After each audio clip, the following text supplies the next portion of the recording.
So we've covered a lot today, and we've decided to actually break this into two parts because of the sheer amount of interesting material in this conversation.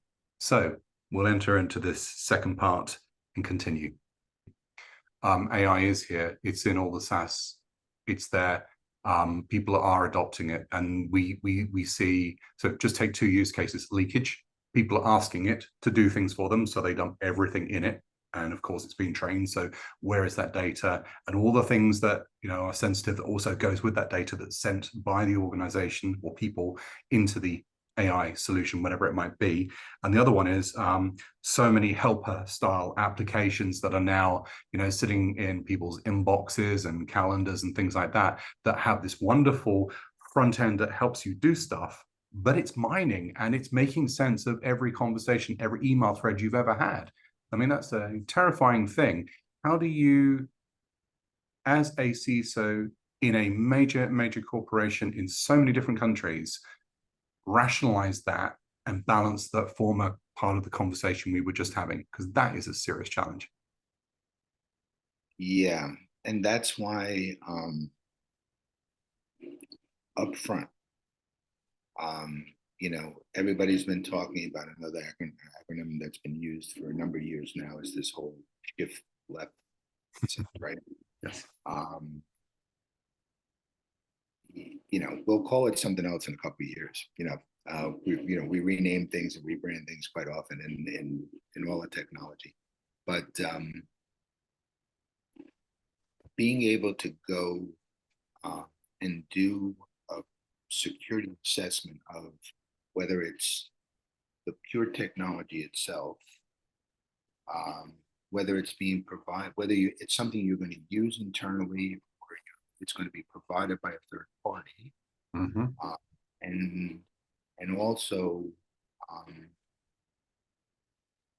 how you're going to use it, right? So again, if I want to use AI and I'm using it to draft form letters or create forms for me for some internal usage, or am I using it to data mine customer data? There's all things along that spectrum and scale that are basically going to throw up different red flags when it comes to the risks associated with that, what cyber problems they may be associated with. That's why what I've been a proponent of is looking at number one, we always do, if like you said, calendars or something that may have AI in the background. Well, how's it used? You got to do the deep dive and say, how's it used? Where's the data going? How is that data being stored?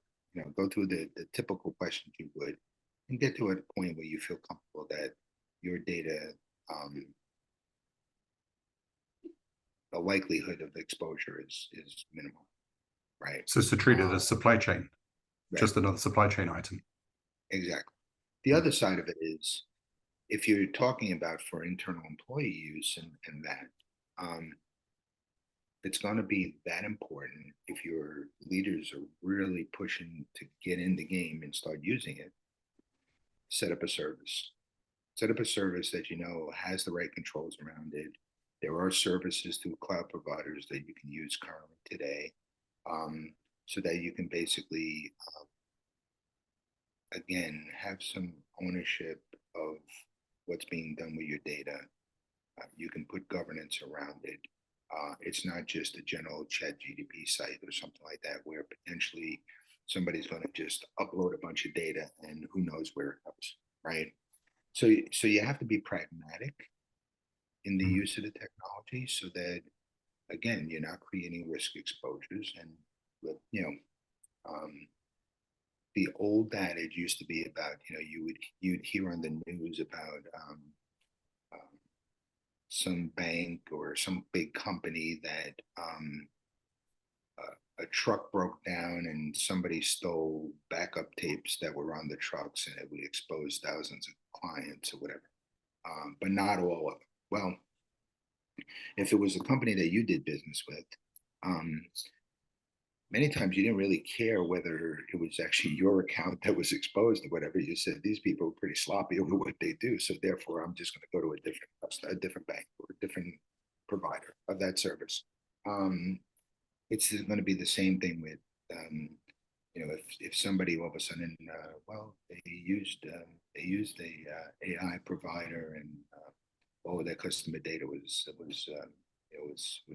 hacked into or taken or exposed.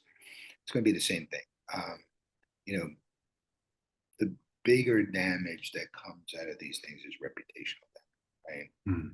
Something that a company always needs. If you're a brand name or trying to be a brand name, your reputation is something that takes years and years and years to develop, and it takes seconds or minutes to lose. And you can recover from it, yeah, but it's a painful process and a costly process to do so. So those are all the good reasons why you should look at setting these things up as a service so that at least you know there's a governance model around it that you have control over. And that this ties back into what we were talking about in the beginning, right? Worrying about what you can control and what you can't, right? But there are things that you can shift from being something that potentially you won't have any control over to something that you do. Interesting, as we were talking earlier, Covey circles of influence. CISO brought it up with me yesterday as we were talking about, and it was really interesting. Everything I can control, everything I can influence or have some degree of pulling in or, at least manipulating, skewing, etc. And then everything else that I just cannot control. So what you're saying is map what you can control, manage your influence of things, and use that to your advantage, right? Yeah. And then the things that you can't control, Mm. if there's a compelling reason to use those things, think about how you can put some sort of control around it so that you can be effective in the use of it and make it a true value proposition for your organization.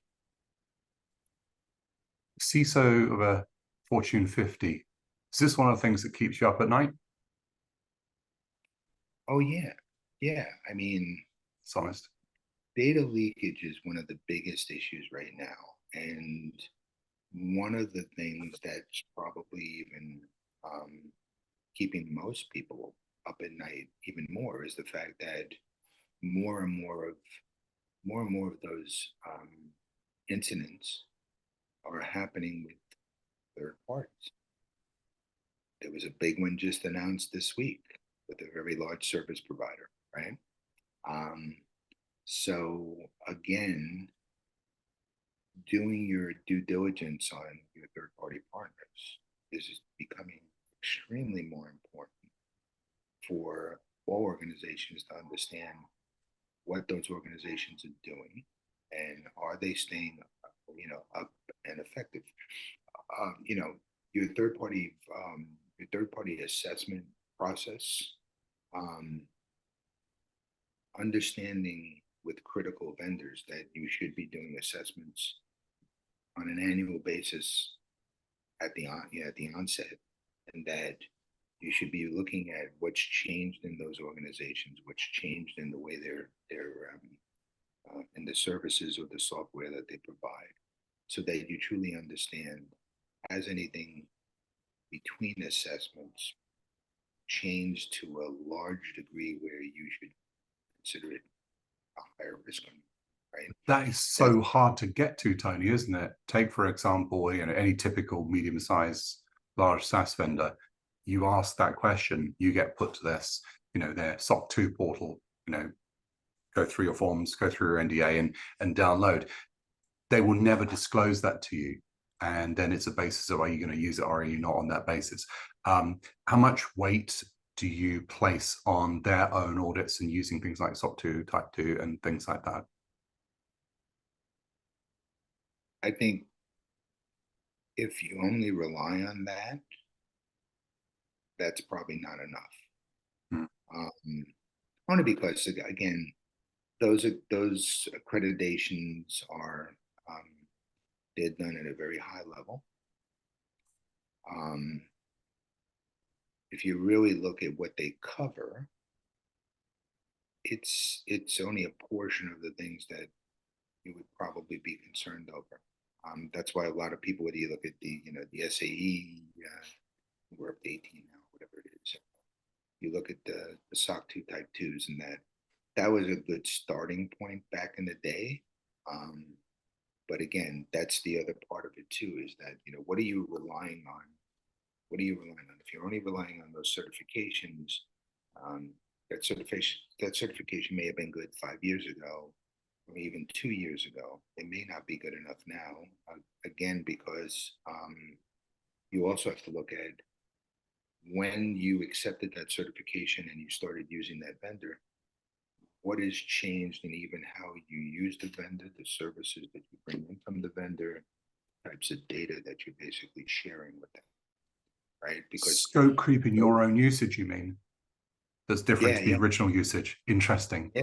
No, you have to look at that because again, a lot of times you start off to use somebody for a semi-benign um, usage, or it's only limited to one division of several divisions you have in your organization, and then all of a sudden it becomes a globally used product, right? Well, now you have all your eggs in one basket, and maybe what you were thinking was good enough before isn't good enough now. So those are all dynamic changes that happen over the course of time that you need to continue to look at. So it's your own internal scopes creep and how you use, expand, adopt as much as the service that you use. Yeah, it's a combination of those That is seriously interesting. Seriously interesting. And if you dive into some of these reports, say, for example, SOC 2 Type 2, and you then look at how they risk assess, it's so common, isn't it, that you then see that the various controls, well, that's not our part. They use another service. And so that chain rolls, doesn't it? And, now things. that's not in scope for that report because it's not them, but they're using service providers themselves. Where does it end as a CISO? Again, how do you even begin to model that? You've got a good supply chain management process. You are assessing your own use, as we've just discussed. How do you unravel the ball of wool, and when does it stop? That's a great question. I've I'm only not just sure. thought of I'm not. it. I'm not sure. I'm not sure it does stop at this time, right? But Mm. again, you have to be pragmatic about it. Otherwise you can really go down a hole and just consume yourself in one spot. And like we were talking about earlier, this is just one of the dynamics or one of the dimensions that we have to worry about. There's so many different things that you have to basically take a look at. So it's really about taking it to the point where from your own risk posture and risk appetite, uh, that you're comfortable, Mm. and understanding and making sure other people understand that it doesn't mean that you're foolproof by where you are, because there's really not much that you can say right now is foolproof, right? There's always going to be, no matter what controls you put in place, no matter what you do, there's always going to be some level of inherent risk, right?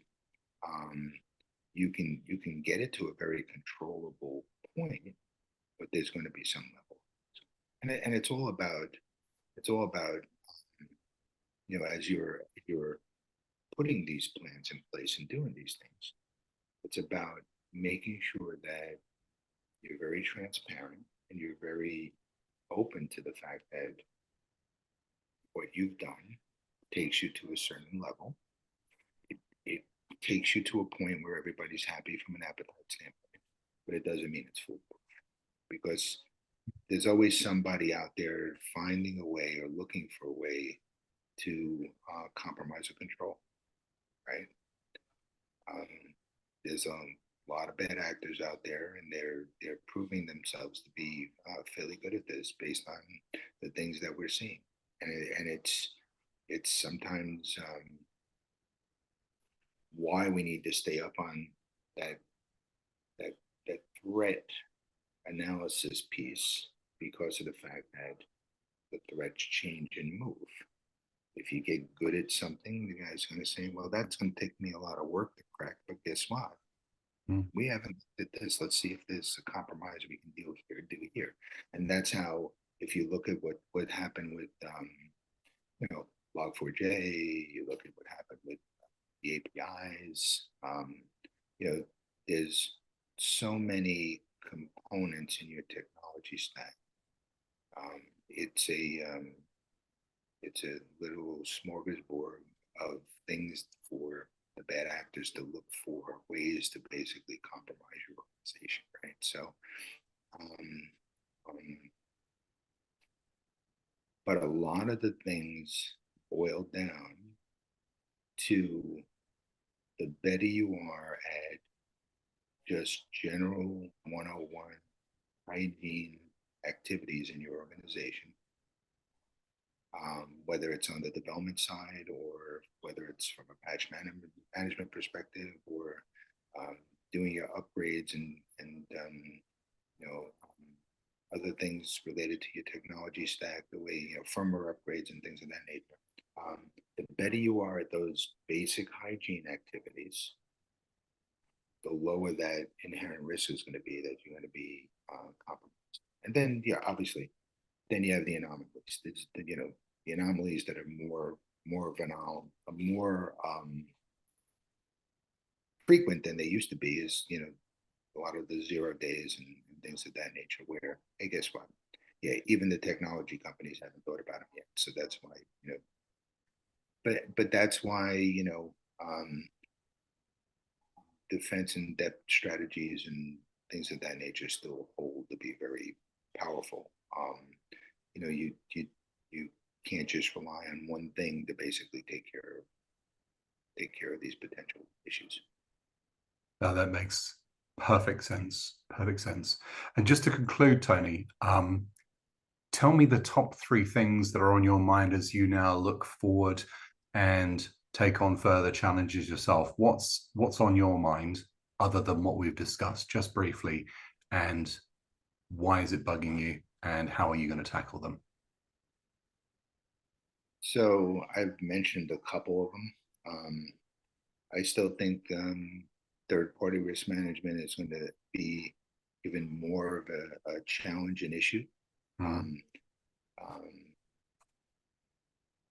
I think awareness and how we go about doing awareness, that awareness not only covers the traditional, phishing campaign type of things, but awareness and just what does good practice look like to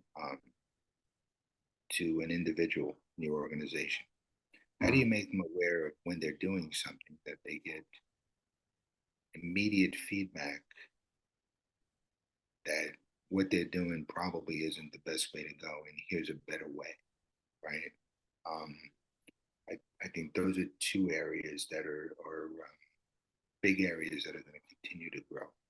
And then the other piece is the ever-changing regulatory environment. When you're dealing with multiple states within a country, when you're dealing with multiple countries, when you're dealing with all of these things across the board, Mm. um, it really begs you to take a step back and say, what are my controls, and what's the greatest common denominator of things that I need to be doing in order to basically meet the intent of those regulations, and constantly reviewing that and sure that um, as those regulations get more and more robust and that our control sets are also doing the same, or that we're basically leveraging as much of what we already have in place to basically say that we meet that desired intent of those regulations. A lot of times when new regulations come out, people just run around like crazy and don't realize they may already have the answer, but it's a matter of just taking that step back and looking it over and doing the analysis to say, okay, I already have a way of doing encryption at rest and encryption in transit, and now this other regulation calls it out. What I have is okay, or what I have is okay, but I also need to do something a little bit more on top of it because of the fact that that regulation is asking for something. Um, they're raising the bar a little bit, and it's that continual review that basically is going to keep you in good shape. But those are the three areas that I think are really pushing the envelope right now. Gotcha. Tony, absolutely fascinating as always. Thank you. Everyone, Tony Gonzalez, Global CISO of Fortune 50 and Fortune 500 companies. What a challenge that you've taken on over your time and continue to do so. Thank you very much indeed. Thanks, Dan. It's been my pleasure. Thank you.